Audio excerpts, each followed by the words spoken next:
Bien, buenas tardes. Buenas tardes a todos y a todas.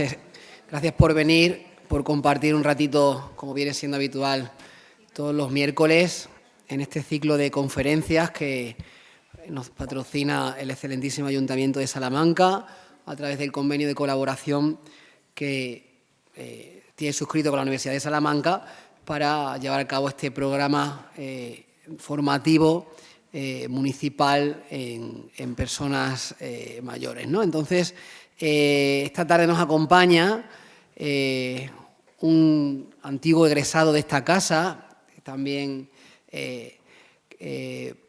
fue estudiante en la Universidad de Salamanca y actualmente trabaja, como ahora les contaré, en el Museo Nacional de Escultura. Javier Andrés Pérez es licenciado en Historia y licenciado en Historia del Arte por la Universidad de Salamanca, donde también cursó sus cursos de doctorado. Es un máster en Museum and Gallery Studies por la Universidad de St Andrews, en Escocia, y doctor en Historia Antigua por la Universidad de Salamanca, con una tesis sobre la idea de la eternidad en Roma, que desarrolló a partir de investigaciones realizadas durante esas estancias en la propia ciudad de Roma y en Oxford. Inició su carrera en el ámbito museístico del Museo del Prado, con una beca Formarte, una prestigiosa beca para iniciar estos estudios, y donde también trabajó en exposiciones y en la coordinación de las mismas, como las que fueron dedicadas a Van der Weyden, a Ingres, Arte Transparente o el propio Divino Morales. A nivel profesional ha sido gestor cultural del Ministerio de Asuntos Exteriores, donde estuvo su plaza por oposición con destino en la Real Academia de España en Roma. Allí desarrolló funciones de asistente de dirección, gestión de relaciones institucionales y coordinación de proyectos culturales. Desde 2021 es conservador del Cuerpo Facultativo de Conservadores de Museos del Ministerio de Cultura y Deporte y también por oposición, ocupando la plaza de conservador responsable de las colecciones de escultura medieval y renacentista en el Museo Nacional de Escultura en Valladolid. Recientemente ha comisariado exposiciones como Intersectio, Ibáñez Bussi y Tiempos Modernos, de la cual nos hablará hoy, todas en este Museo Nacional de Escultura. La conferencia de hoy, que trata precisamente sobre esta exposición, Tiempos Modernos, que actualmente está en el Museo Nacional de Escultura, hace un recorrido por la España de 1500, un momento de cambios que afectarían de forma global a todo el planeta. Las artes se convierten en testigos de estas transformaciones que irán desde el gótico tardío hasta la consolidación del pleno Renacimiento. Les dejo con Javier Andrés para que les deleite con esta conferencia. Muchas gracias. Gracias. Bueno, pues muchas gracias, Javier, por esta amable presentación. Y muchas gracias también al programa de la experiencia por invitarme otro año más a participar en él con esta charla y a presentarles un poco pues, las conclusiones, sobre todo para invitarles a que se acerquen a Valladolid y visiten esta exposición, que en realidad es mi objetivo esta tarde. La verdad que estoy muy contento de estar aquí en esta que sigo considerando mi casa, la Universidad de Salamanca y esta facultad, y siempre es un gusto para mí y es un gusto también volver pues, para actualizar, ¿no? mi relación con la universidad y para presentar un poco las conclusiones de los proyectos que estoy desarrollando en la actualidad. Tiempos Modernos es un proyecto que se fraguó a lo largo de 1 año y medio aproximadamente, con unos márgenes de tiempo muy ajustados, que se debieron sobre todo a que en el Museo Nacional de Escultura hubo un cambio de director y bueno, pues se tuvo que poner en marcha desde cero la nueva programación, ¿no?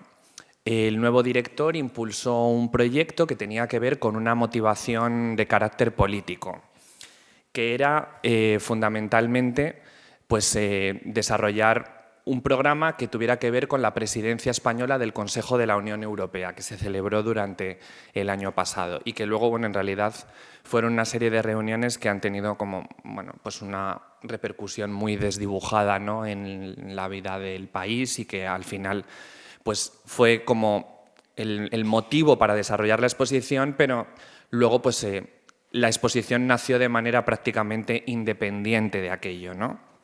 Entonces, bueno, Claro, si empezamos a hablar de presidencia española del Consejo de la Unión Europea, pues tenemos que empezar a hablar también de relaciones europeas, de fronteras, de intercambios, etcétera.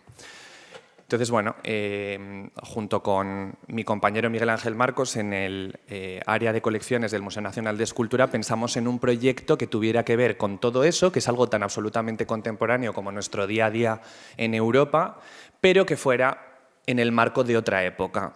Entonces seleccionamos la fecha de 1500 pues, para investigar, profundizar y bueno, ver qué sucedía en esas relaciones internacionales, en ese intercambio de bienes, de objetos, en esas fronteras, ¿no? Cómo se intercambiaban todos esos conocimientos en torno al año 1500. Y así surge Tiempos Modernos. Es una exposición que lleva inaugurada desde el 12 de diciembre, como ven en esta imagen, que es digamos, la tarjeta de presentación de la exposición, donde además hemos tomado como motivo principal una pintura que procede de la Universidad de Salamanca y que es muy significativa, ¿no?, de la importancia de los intercambios en esa época, como vamos a ver a continuación. Y la exposición estará abierta hasta el día 17 de marzo, es decir, que todavía hay pues, unos cuantos días para acercarse a Valladolid y disfrutar de ella. Como les decía, los objetivos de Tiempos Modernos parten de esa conmemoración o esa reunión de carácter político que se iba a celebrar en España con el Consejo de la Unión Europea y bueno, pues queríamos sumarnos dentro del ámbito de la cultura un poco a esa celebración. En realidad lo que hemos pretendido nosotros después ha sido poner en relevancia el valor del intercambio, ¿no? Cómo es el eje fundamental para que el conocimiento se fragüe y genere nuevos conocimientos. Y es que es una época fascinante, la del inicio de la Edad Moderna, porque hay un trasiego enorme de personas, de conocimientos que hemos ido dándonos cuenta muchas veces a lo largo de la exposición, ¿no?, en el proceso de investigación, de selección de las piezas, etcétera, de las posibilidades que una exposición como esta podía tener para seguir desarrollando más proyectos en el futuro, porque en realidad las exposiciones lo ideal es que no sean como un compartimento cerrado que se celebra durante un tiempo y después cuando se cierra la exposición se acabó, sino que lo ideal es que motiven más investigaciones y más proyectos. Y eso es un poco lo que está pasando aquí. Bueno, pues aparte de eso, queríamos destacar la relevancia de los agentes, es decir, de las personas que impulsaron también esos intercambios. Un poco profundizar en nombres, en personalidades, en políticos, en eclesiásticos, en artistas, en artesanos, de los que ha quedado una cierta constancia, porque es pasar de lo general a las personas, ¿no? Y es muy interesante cómo es posible hacerlo también, aunque haya pasado más de 5 siglos. Aparte de eso, construimos un discurso basado en los objetos, ¿no?, en los bienes patrimoniales y documentales. Por eso es una exposición que combina esculturas, artes decorativas, hay elementos documentales de archivo, etcétera, que construyen ese discurso. Y además una particularidad, que es el último punto que les presento aquí, es que todos los préstamos que hemos solicitado proceden de España. No hemos tenido que recurrir a ninguna institución extranjera, internacional, que podríamos haberlo hecho, pero también es verdad que teníamos unas limitaciones presupuestarias importantes en este proyecto. Entonces, todo lo que sean costes de traer obras de otros países, de otros museos, etcétera, con los transportes, los seguros, los embalajes, etcétera, era muy problemático. En todo caso, no lo necesitamos porque seguimos teniendo un patrimonio tan importante en España y muchas veces tan desconocido que una exposición como esta nos brinda la oportunidad de traer de esos lugares un poco remotos que son casi inesperados, ¿no? Ahora vamos a ver algunas piezas que dirán, pero ¿cómo es posible que esto esté en este lugar, ¿no? Reunirlas en el mismo lugar, ponerlas en un discurso mutuo y ver qué sucede, ¿no?, cuando juntamos pues, determinadas piezas del arte flamenco, determinadas piezas del arte italiano, etc. Entonces, se convierte en un experimento un poco de interacción de territorios, obras de arte, personas, etc. Esto es un poco el juego que queríamos plantear en Tiempos Modernos. La exposición se organiza en torno a 4 conceptos, 4 áreas, ¿no? Luego están subdivididas algunas de ellas en otros, ¿no? Pero fundamentalmente hay, como tiene que haber siempre, un contexto, es decir, digamos, un espacio donde se presentan un poco las circunstancias geográficas, históricas, geopolíticas, donde se habla del nuevo mundo que se genera en la Edad Moderna, ¿no? Y de cómo se articulan esas relaciones políticas. Un segundo espacio que habla de las importaciones, es decir, de todos esos objetos que llegan desde otros lugares de Europa a la península ibérica, las coronas de Castilla y de Aragón, y que son signo de un determinado gusto, de un determinado interés, de un comercio, de un intercambio, etcétera, que aportan también modelos que luego se van a copiar y reinterpretar aquí por parte de artistas locales. Y un tercer espacio, donde hablamos de los artistas, no ya de los objetos que vienen desde el extranjero, que vienen como una carga dentro de un transporte, sino de las personas que se instalan, muchos artistas, decenas de ellos, en toda la geografía española, desde escultores, pintores, libreros, impresores, músicos, luthieres, tapiceros, herreros, etcétera, personas de toda índole que vinieron de toda Europa para satisfacer una necesidad de mercado o una necesidad artística, estética, en ese contexto. Y tenemos decenas de nombres en toda la geografía española de esas personas que vinieron desde otros países, otros confines, en ese momento a España. Por último, el último concepto es el de los artistas españoles que, nacidos y formados en las coronas de Castilla y Aragón, deciden en un momento determinado viajar a otros territorios, fundamentalmente Italia, pasar unos años allí, no siempre formándose porque ya iban formados, pero regresan con nuevas lecciones aprendidas, ¿no? Y esos artistas son fundamentales para entender la consolidación del pleno Renacimiento en España. Estamos hablando de Bartolomé Ordóñez, de Diego de Siloé, de Alonso Berruguete, de Pedro Machuca, etcétera, ¿no? Que es un poco el cierre de la exposición. De esta forma vamos haciendo un recorrido, como vamos a ir viendo, en torno a estos conceptos. Bueno, pues para articular un poco esa idea de cambio de lo que supone la transformación, el dejar atrás la Edad Media y empezar una nueva época que se percibe en el ritmo de los cambios, tenemos dos obras bibliográficas, dos joyas bibliográficas al comienzo de la exposición. Por un lado tenemos el Liber Chronicarum, la crónica de Nuremberg, que es una joya, un tesoro bibliográfico, que se publica en el año 1493 en Nuremberg. Fue una empresa editorial que costó años de trabajo, pero nace en 1493 y ya nace vieja. Nace vieja porque nace un año después del descubrimiento de América, que es la revolución que marca la modernidad global del planeta. Es un libro que cuenta la historia de la humanidad desde la perspectiva de la salvación, una perspectiva muy medieval. Habla de los confines de la Tierra y habla incluso de razas míticas, por ejemplo. Allá donde no se sabe qué hay, ¿no? Se inventan una determinada raza con unas características, hombres que tienen 2 cabezas, que tienen 3 brazos. Todo esto habla del mundo del mito medieval, ¿no?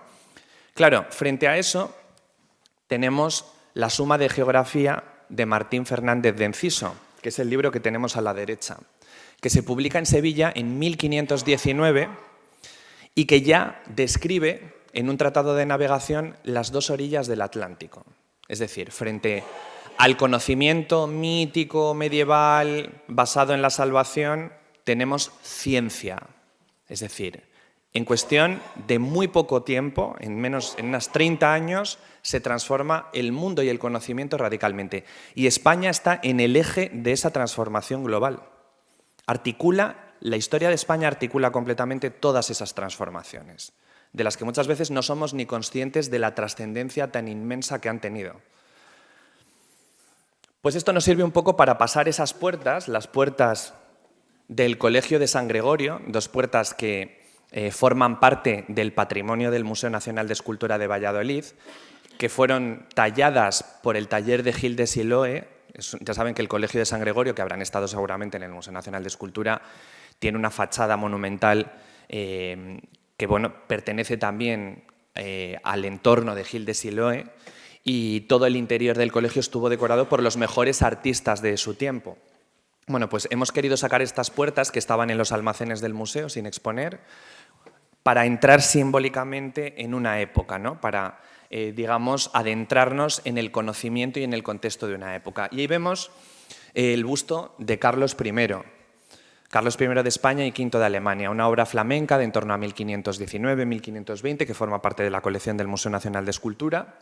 Y ahí empezamos a hablar ya de los agentes que articularon esa transformación, es decir, de la monarquía, de la nobleza y del clero, porque fundamentalmente eran los que tenían capacidad para el cambio, ¿no? O para traer piezas u obras de arte desde el extranjero. Entonces, bueno, aquí nos adentramos ya en ese contexto en el que, no vamos a leer los textos, pero los tenemos aquí un poco como por si quieren consultarlos después. Hablamos de personajes como, por ejemplo, a través de esa escultura que vemos a la izquierda, que es una Santa Catalina, que en realidad toma como modelo para una especie de retrato a lo divino a Isabel la Católica. Es una obra de Felipe Bigarny que procede del antiguo retablo de la capilla de San Jerónimo de la Universidad de Salamanca. Un retablo que se desmonta en la segunda mitad del siglo XVIII y que cuando se transforma la capilla de la universidad y se redecora en ese estilo rococó italiano, se desmonta, se desmantela ese antiguo retablo histórico de la capilla de la universidad y esas piezas se desmembran, ¿no? En el Museo Nacional de Escultura tenemos esta pieza que llegó a través del mercado del arte en el siglo XX y aquí, si van a ver el cielo de Salamanca, se conservan otras esculturas del mismo retablo que tienen los mismos rostros muy parecidos, que son característicos de Felipe Bigarny. Bueno, pues ahí tenemos a una santa que está tomando el modelo de Isabel la Católica. La responsable, en realidad, de la articulación de todo ese discurso del Nuevo Mundo, ¿no? Entonces, digamos que hay un discurso de la conquista del Reino de Granada, de la conversión de los moriscos granadinos, de todo el arte que se genera para todo eso, del patronazgo de las artes, porque ella también es patrona de artistas como Juan de Flandes, que también participará en este retablo de la Universidad de Salamanca. Tenemos a Carlos I, que es el heredero de Juana, que hereda la corona de Castilla en 1504, cuando muere Isabel. Este retrato también es del Museo Nacional de Escultura, un retrato del maestro de la leyenda de San José o de la abadía de Affligem, que probablemente se pintó en Flandes durante una de las dos estancias de la reina Juana en Flandes, entre 1502, 1504, 1506, 1507, y que bueno, pues representa a la reina muy, muy joven, ¿no? en el momento de su mayor lozanía.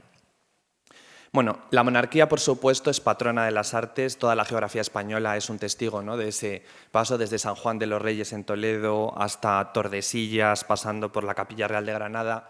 Y digamos que es una cosa muy evidente. Pero lo que no es tan evidente es lo que nos encontramos muchas veces en los elementos documentales. Por un lado, esta obra que tenemos a la derecha es el frontispicio de las capitulaciones matrimoniales del príncipe Juan y Margarita de Austria. Ya saben, ese matrimonio político que orquestaron los reyes católicos. Los reyes católicos, en el momento en el que afianzan su poder en las coronas de Castilla y Aragón, lo que hacen es empezar a desarrollar una política estratégica de carácter matrimonial para sus hijos. Y el objetivo fundamental de aquella política era casarlos con las monarquías que estaban en torno a Francia para aislar a Francia, que siempre fue como el enemigo número uno, ¿no? Entonces, bueno, de ese malogrado matrimonio entre el príncipe Juan, que murió muy prematuramente, muy joven, y Margarita, se conserva este libro de capitulaciones, el contrato con las cláusulas matrimoniales, que se conserva en la Fundación Casa de Alba, en el Palacio de Liria, y que muy generosamente han cedido para esta exposición. Y luego, a la izquierda, tenemos un documento muy interesante también, que nos habla de esa parte oculta de la historia del arte, ¿no? Que no es ir y ver un monumento que sabemos que fue financiado por Isabel la Católica. Es un documento del Archivo General de Simancas que sigue siendo una fuente inagotable de conocimiento, ese archivo. Es uno de los grandes tesoros que tenemos en el patrimonio de este país. En uno de esos legajos de la Cancillería Real de los Reyes de Castilla aparece este libro de cuentas donde encontramos el contrato de compraventa de un retablo que compra Isabel la Católica para su capilla. Y lo compra, y aquí ya descendemos al mundo de las personas, ¿no? Lo compra a un mercader italiano llamado Daniel Arzón, un nombre españolizado seguramente, que sería Daniele Arzone seguramente, de origen milanés, que estaba afincado en Medina del Campo en 1498. Y se conocen las cláusulas para el pago de ese retablo, por el que se paga una cantidad desorbitada completamente. Es una historia muy interesante, ¿no? Porque la reina ordena que se pague el retablo en 2 pagos. El primero se va a hacer conforme a los fondos que tiene el Concejo de la Mesta, que era riquísima, era muy poderosa, ¿no?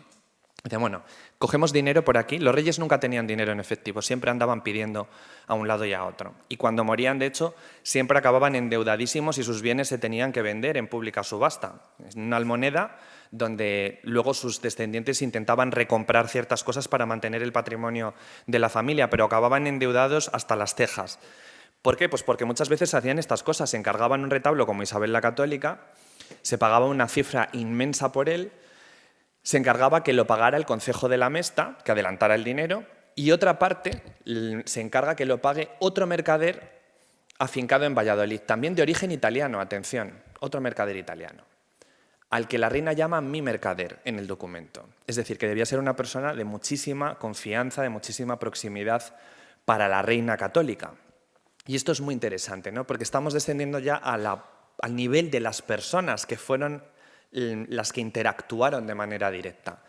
Bueno, pues el misterio está en que no sabemos qué retablo fue ese, porque no se ha conservado.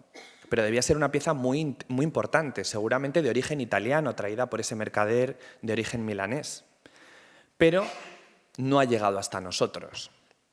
Esto nos da pie un poco para continuar profundizando, ¿no? en estas cuestiones. Pero, efectivamente, el trabajo en archivo sigue deparando muchísima información. Tenemos otro tipo de testigos de esta época. Tenemos, por ejemplo, el documento que aparece arriba es la bula de nombramiento como obispo de Plasencia de Bernardino López de Carvajal. ¿Quién es este personaje?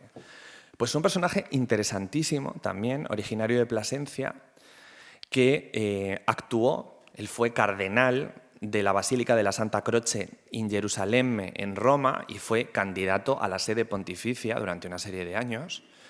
Y esta persona fue embajador de los reyes católicos ante el Papa, en un momento clave de la historia, a finales del siglo XV y comienzos del siglo XVI, en el que se estaban articulando muchísimos cambios políticos y donde el Papa tenía la capacidad para decidir sobre muchas decisiones que venían de todas las monarquías europeas, ¿no? Por lo tanto, los reyes católicos, que fueron muy audaces, fueron los primeros en establecer una sede diplomática permanente en Roma, en un momento en el que los embajadores iban y venían, viajaban con una misión. Ellos decidieron que la monarquía hispánica tenía la primera sede diplomática fija en un lugar, que era Roma. Y allí se adquieren edificios y propiedades para que los representantes de la monarquía hispánica estén siempre cerca del Papa. Esto es el origen de la diplomacia moderna. Lo tenemos ahí, tal y como la conocemos hoy en día. Y ellos están articulando ese cambio también. Bueno, pues Bernardino López de Carvajal, que era eclesiástico, actuó como representante de los intereses de los reyes católicos ante el Papa. Pero es que además fue un gran patrón de las artes. Fue uno de los primeros coleccionistas de arqueología clásica, de arqueología romana, y estuvo en unas primeras excavaciones que se hicieron en Tívoli, en la villa de Adriano, de las que están constatadas. Es decir, que era una persona con intereses 100% humanísticos. Bueno, pues esta persona fue el intermediario también para la construcción del edificio que vemos a la derecha, que es el templete de San Pietro in Montorio de Bramante. Y él elige seguramente a este arquitecto, el gran maestro de la arquitectura del Renacimiento italiano, para ejecutar esa obra. Es decir, que tenía pues, muy buen ojo, ¿no? Esta obra sigue siendo patrimonio de España en la ciudad de Roma y tiene una trascendencia particular pues, porque sigue teniendo todo el peso de la historia allí concentrado, ¿no? Significa es la historia de España en Roma. La historia de las relaciones internacionales de España con el extranjero también están ahí.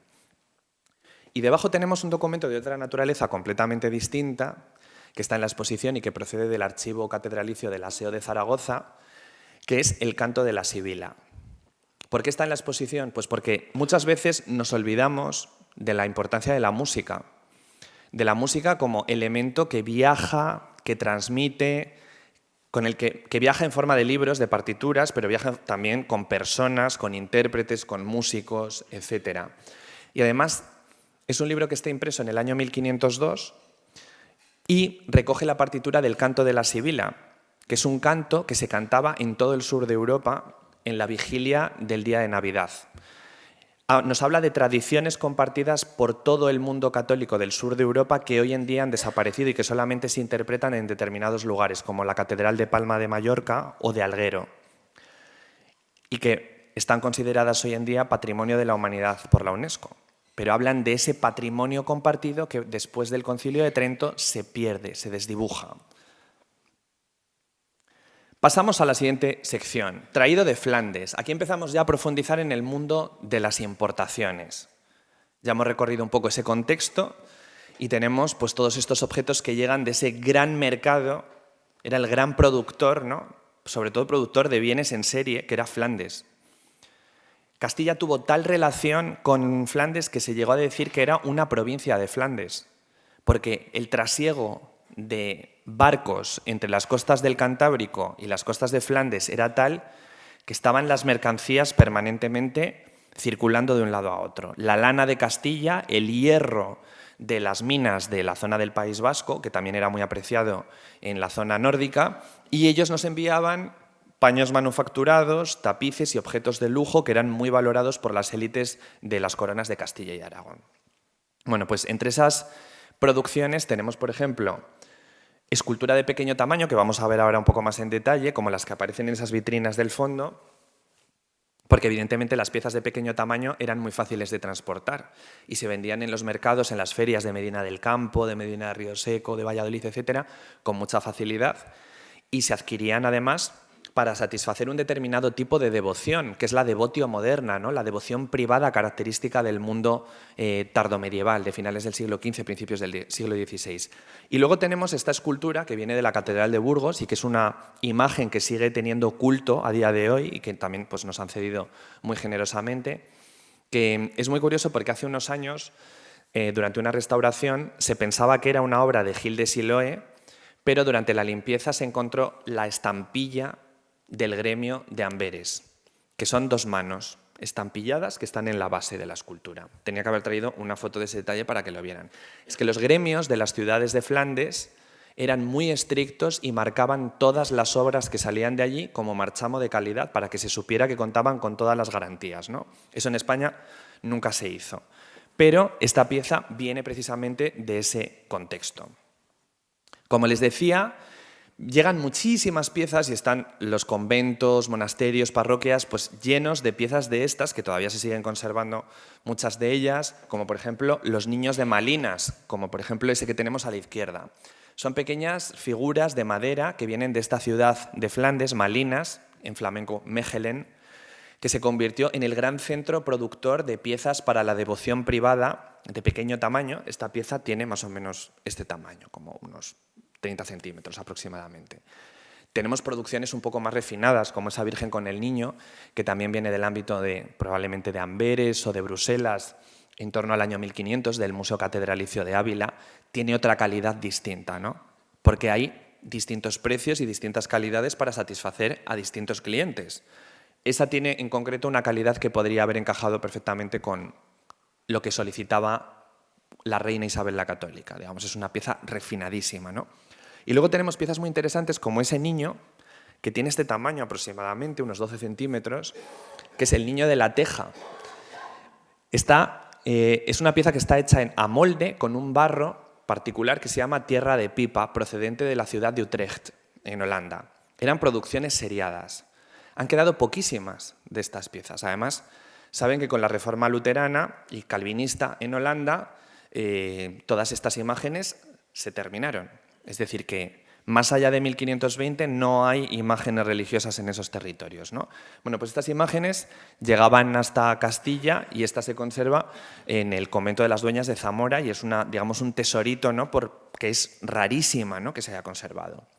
Y luego tenemos piezas de otra calidad completamente distinta, como por ejemplo este Ecce Homo de Jan Provost, que procede de un pueblecito que se llama Población, en Palencia, ingresa en los años 70, era de la parroquia de este pueblo, pero pasa en los años 70 a la Catedral de Palencia y es una obra de Jan Provost, uno de los principales autores de la corriente flamenca, de estos maestros flamencos, y que bueno, pues llega como parte de ese sistema de devoción, ¿no? Estos encargos, probablemente de un eclesiástico, para su culto privado, ¿no? Y son pinturas de una enorme calidad y que tenían unos precios desmesurados en la época, es decir, que se solicitaban piezas muy importantes. De la misma forma, tenemos otro tipo de piezas. Aquí pueden ver, por ejemplo, a la izquierda, esa gran plancha de latón que es una lauda funeraria, es decir, una plancha grabada para colocar en el suelo, en la tumba de un mercader bilbaíno, Pedro López de Vitoria, y su esposa, que encargan en Brujas, en torno al año 1500, para colocarla después en la iglesia de Santiago de Bilbao. Estas piezas prácticamente no han llegado hasta nosotros porque se desgastaban y cuando se gastaban se arrancaban y se fundían para reaprovechar el metal. Pero es muy interesante porque aparecen vestidos como flamencos. Este mercader tenía negocios en Brujas y aparece representado con una bolsa en la que lleva los dineros, ¿no? Y aparece vestido como un noble. Y en los escudos que aparecen, que no se ve casi en el detalle de esta imagen, como no eran nobles, lo que hace es que ponen la marca con la que él firmaba sus fardos. Es decir, que no es noble, pero se ennoblece a través de su trabajo. Esto es una cosa muy interesante. Busto relicario, también del ámbito flamenco, y luego las tablas de Hans Memling, que vamos a ver un poco más en detalle, que tienen una imagen un poco también interesante, ¿no?, de la manipulación de las piezas en el montaje de la exposición, un poco la cara oculta de lo que sucede cuando estamos montando las salas. Estas tablas son una cosa muy seria, porque son de uno de los pintores flamencos más importantes y proceden de un pueblo de Soria, de Almazán, donde aparecieron en el año 2009 en un trastero. Se restauraron, se estudiaron y se descubrió que eran obra de Hans Memling.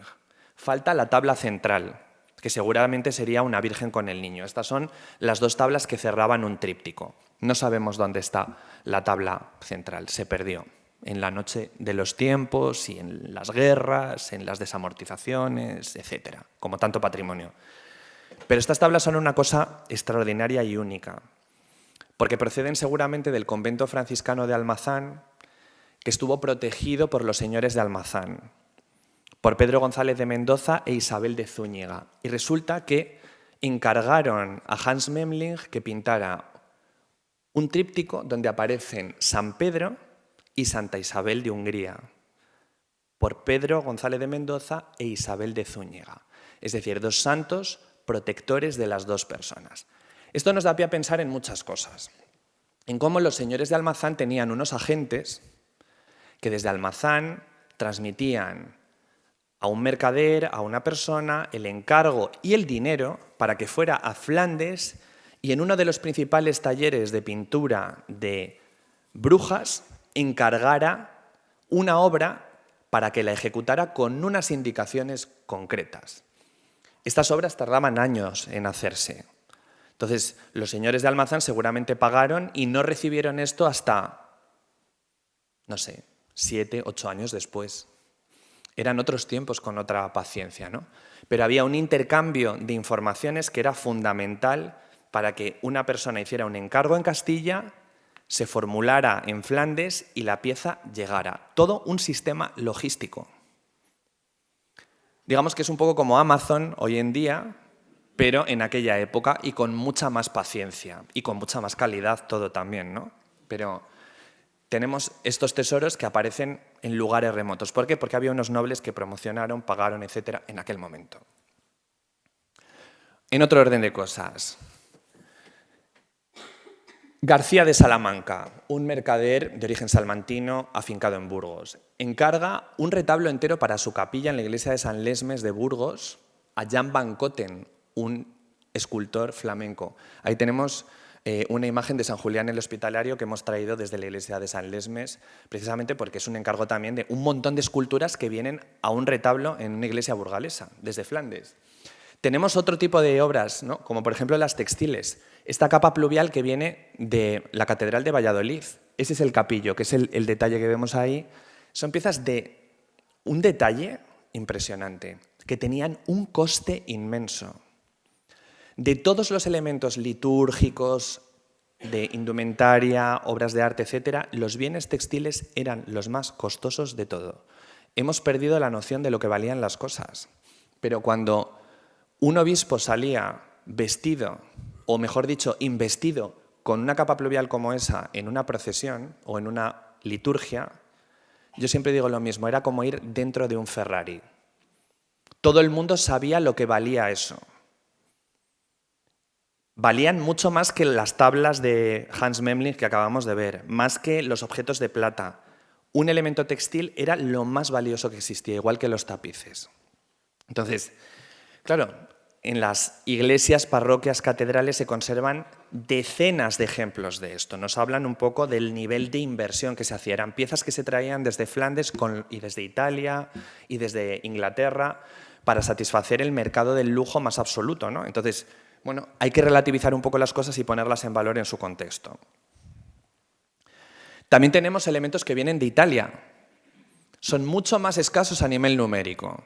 Los flamencos ganan por goleada. Hay muchas más piezas flamencas, alemanas, etcétera, que italianas. Pero las italianas que tenemos en España son contadísimas y buenísimas. Tenemos, por ejemplo, esta Virgen con el Niño, toscana, de un autor como Desiderio da Settignano, que es, digamos, uno de los herederos de la tradición de Donatello, ¿no? Que viene de la Catedral de Badajoz. ¿Y qué hace esto en la Catedral de Badajoz?, nos preguntamos. Bueno, pues llega como parte del legado testamentario de Lorenzo Suárez de Figueroa, que es este señor que vemos en esa placa de bronce, que es la placa, la lauda de su tumba, que está en la Catedral de Badajoz también, que hizo enviar en torno a 1506-1507 desde Venecia, donde había sido embajador de los Reyes Católicos ante la República Serenísima. Pero es que esa pieza de bronce pesa más de 800 kilos. Imagínense la logística para trasladar en 1506 una pieza como esa desde Venecia hasta Badajoz. La íbamos a haber llevado a la exposición y estaba aprobado el préstamo por la diócesis de Badajoz, pero no pudimos porque era demasiado pesada para nosotros y en cambio no fue pesada para trasladarla desde Venecia en esas fechas. Para que se hagan una idea del nivel de los transportes y de la logística cuando se hacía un esfuerzo de este tipo, ¿no? Bueno, pues seguramente Lorenzo Suárez de Figueroa, que tuvo un gusto completamente italianizado, se convirtió en un italiano, en un veneciano de la época, tenía en su capilla funeraria, en su capilla para su culto privado, esa imagen de la Virgen que es una obra maestra del Renacimiento italiano que tenemos en España y que es una cosa absolutamente única. Tenemos otros ejemplos, pero son muy contados, como por ejemplo esta placa de la Virgen con el Niño que está atribuida a Donatello y que requiere más investigación a partir de esta exposición, que procede de la Catedral de Segorbe. Pero bueno, Segorbe está en la costa levantina, había muchos intercambios con las costas de Italia, etcétera. Entonces, bueno, pero es una pieza también número uno del arte italiano que está en España, de las pocas que tenemos. Y todas estas piezas están desde esa época en España, es decir, que no proceden del mercado, no han llegado con coleccionistas, no, estaban ya en la época. Tenemos Andrea de la Robbia, también los célebres ceramistas de Florencia, con esta pieza que llega al monasterio de Pedralbes también, seguramente a través de un regalo diplomático, en ese contexto de los intercambios entre los Medici y familias muy importantes como los Cardona de la corona aragonesa, ¿no?, que estaban radicados en Barcelona. Y tenemos piezas de otra naturaleza, artes menores, ¿no?, artes aplicadas, como por ejemplo las orquestas de pastilla, de pastillaje, que son producciones de la zona de Ferrara y de Mantua, muy características del año 1500, de esos entornos, ¿no? Y luego los bronces que imitan las esculturas romanas, pero que están hechos por artistas de esa época, también en Ferrara y en Mantua, como Antico y Camelio, que son dos de estos broncistas que empiezan a copiar los modelos de la escultura clásica romana, ¿no? Bueno, estas dos piezas de bronce proceden de los inventarios de bienes de Carlos V y Felipe II, es decir, que proceden de la colección real y fueron seguramente regalos diplomáticos ya en esa época. Una nueva tierra, una nueva oportunidad. ¿De qué hablamos? De los artistas extranjeros que se instalan en España. Tenemos una enorme variedad. Aquí hablamos sobre todo, bueno, pues de cosas más de la Corona de Castilla, que es nuestro entorno, porque tenemos muchos, ¿no? Pero también tenemos piezas de Andalucía. Por ejemplo, ese azulejo de Niculoso Pisano, que viene del Museo de Bellas Artes de Sevilla. Niculoso Pisano es un artista que se forma en Florencia y que llega a Sevilla atraído porque hay mucha demanda de artistas en la Sevilla de 1500, ¿no? Y es el primero que introduce la cerámica pintada en Sevilla. Fíjense la que se lía con esto, porque en Sevilla, en todo el mundo hispano-musulmán, existían los azulejos geométricos. Pero este señor inventa la cerámica pintada, y la cerámica pintada a partir de ese momento se convierte en una constante ya en todo el arte andaluz, hasta el día de hoy. Los azulejos pintados que vemos en Sevilla a día de hoy, con la Macarena, con la Treanera, con todo esto, en definitiva tienen su origen en este tipo de cerámica pintada que introduce Niculoso Pisano, ¿no? Son piezas muy, muy refinadas, con esa impronta tardogótica, pero también italiana, ese tipo de colores, es una pieza muy, muy interesante.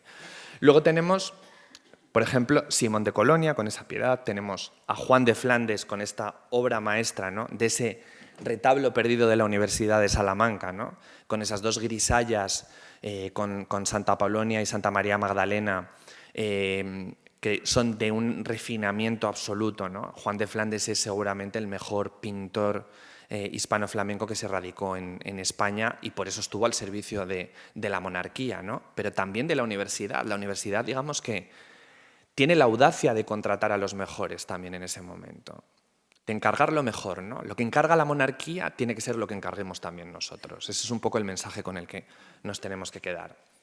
Y tenemos otro tipo de artistas, como Gil de Siloé, padre de Diego de Siloé, pero él era un artista nacido en el ámbito germánico.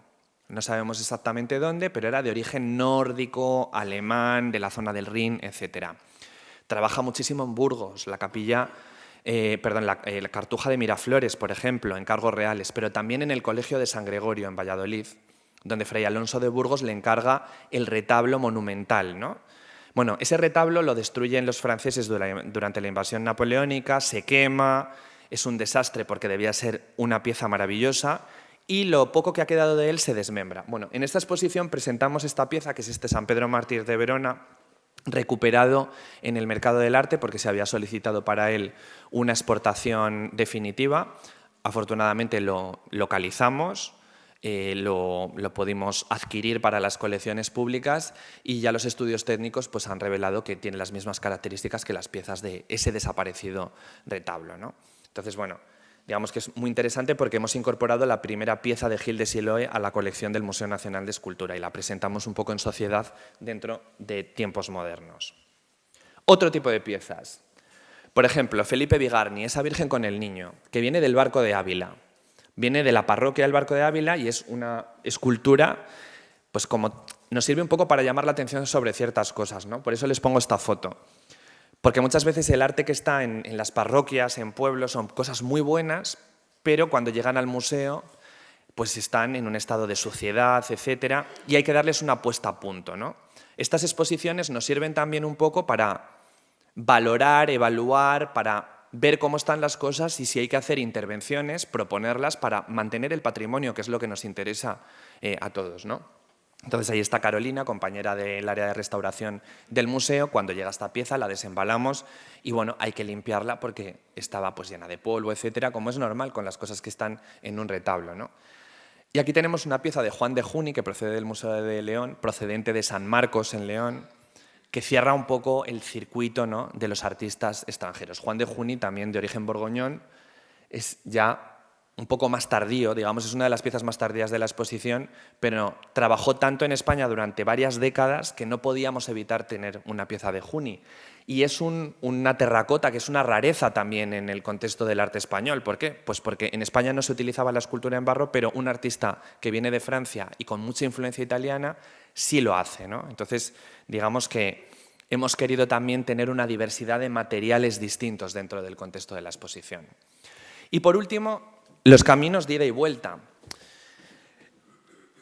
Esos artistas españoles que se van, que hacen su Erasmus en el extranjero y que vuelven con la lección aprendida, pero también dejan un legado en el extranjero. Aquí tenemos este calvario, descendimiento, un momento intermedio entre las dos escenas de Bartolomé Ordóñez, que viene del Museo Marès de Barcelona. Bartolomé Ordóñez fue uno de los artistas más prolíficos de su época y aunque murió muy joven, muy prematuramente, en la segunda década del siglo XVI, dejó un legado inmenso, ¿no? fue el responsable de tallar las tumbas de Juana de Castilla y Felipe el Hermoso, es decir, que bueno, los encargos más importantes, el coro de la Catedral de Barcelona, y él muere en ese momento justamente y tienen que continuar otros artistas su obra. Lo tenemos representado en tiempos modernos a través de esta obra magnífica. Obras de otros artistas, como por ejemplo Yáñez de la Almedina. Ese pintor, este San Onofre que tenemos en el medio, es de este pintor que se forma con Leonardo da Vinci. O sea, que se forma en el ámbito de la pintura lombarda, y que tenemos piezas de escultura del Museo de Zaragoza, como por ejemplo ese otro San Onofre, que sigue exactamente el mismo modelo iconográfico que tiene. Luego, hay un intercambio por algún lado de imágenes que invitan a pensar en que se está hablando de lo mismo, ¿no? Y luego tenemos Diego de Siloé, que viene, esta Virgen con el Niño, de Santiago de la Puebla, aquí en Salamanca, de la parroquia, otra pieza encargada por un canónigo que fue además un personaje que tuvo una participación muy potente en la Universidad de Salamanca y que además pues, estaba relacionado con la Inquisición, y que encarga a Siloé, que era artista de la monarquía también, el retablo de su capilla funeraria, y esto está en Santiago de la Puebla. Fue toda una operación de logística también traer esta pieza, bajarla del retablo, etcétera. Pero bueno, nos ha servido para valorar también las calidades enormes, ¿no?, que tienen estas piezas, que muchas veces no podemos acercarnos a ver en persona a estos lugares, ¿no?, pero las podemos observar de cerca en la exposición. Y otros artistas que llegan completamente italianizados. Tenemos a Berruguete y a Diego de Siloé, o a Vasco de la Zarza. Diego de Siloé es el autor de estas dos placas. En la primera de ellas, a la izquierda, copia los modelos de una Madonna de Donatello, claramente, ¿no? Está copiando el modelo de Donatello. Luego, en esta otra placa, desarrolla esa inventiva, pero vemos esa perspectiva que es totalmente italiana, totalmente humanista, vitruviana, ¿no? Y Vasco de la Zarza, artista que trabajó muchísimo en Ávila también, hizo la tumba del Tostado en Ávila, y que ahora se está descubriendo en una investigación de un alumno de esta facultad que ha hecho su tesis doctoral sobre Vasco de la Zarza y que hemos invitado a que nos dé una conferencia a comienzos de marzo en el museo, pues ha descubierto nuevas evidencias de su paso por Italia, que eran un misterio. Entonces, bueno, Pedro Machuca, una nueva incorporación a los fondos del Museo Nacional de Escultura. Restaurada también en el museo esta pintura del periodo italiano de Machuca, y el cierre de la exposición, que es, por supuesto, Berruguete. Berruguete es el gran artista, ¿no?, el gran revolucionario, ¿no? Se va a Italia, no sabemos muy bien qué hace en Italia, está muchos años allí. Su padre, Pedro Berruguete, ya había estado en Italia en el siglo XV, trabajó en la corte de Urbino y debió inculcar a su hijo la necesidad de ir a Italia, ¿no?, aunque muere muy joven Pedro Berruguete, pero algo quedó de todo eso. Y Alonso Berruguete va a Italia. Lo citan Vasari, lo citan otras fuentes históricas fundamentales de la historia del arte, y cuando regresa no solamente implanta el Renacimiento en Castilla, sino que además es un Renacimiento libre, completamente revolucionario, completamente rompiendo moldes, ¿no?, que es lo que vemos en El sacrificio de Isaac, esa obra maestra del Museo Nacional de Escultura en la que se está inspirando en el Laoconte, por ejemplo, por primera vez. Pues tenemos también, ya como cierre, este dibujo de de Alonso Berruguete, en el que está copiando el San Mateo de la Capilla Sixtina de Miguel Ángel, que es una evidencia muy clara de cómo estos artistas admiran a los grandes maestros del Renacimiento italiano y después regresan a España con estos modelos, ¿no? Pero no regresan haciendo lo mismo, regresan haciendo lo que quieren, ¿no?, y marcando su propia tendencia.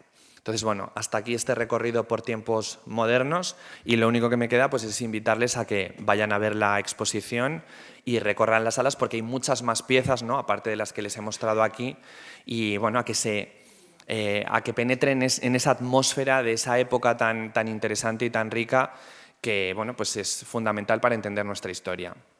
Muchas gracias.